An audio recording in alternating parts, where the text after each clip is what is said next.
is companies that will have a incredibly good experience for their employees in terms of continuous learning.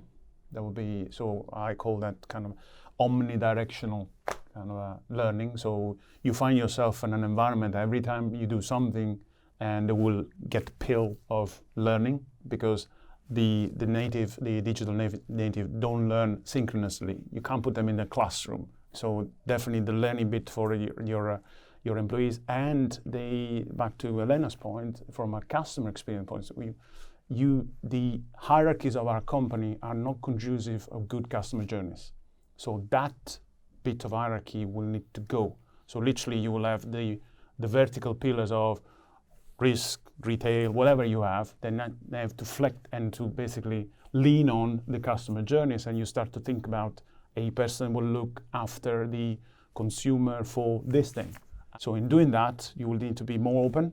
So back to the point of having your own architecture, your own boundaries, and it will be interesting to understand what happens to security, privacy, and all that. So you will need to understand how really the customer journey you get is a portion of the total customer journey, and you need to be very good at monetizing that. And if your hierarchy are not conducive with that, you're going to lose it.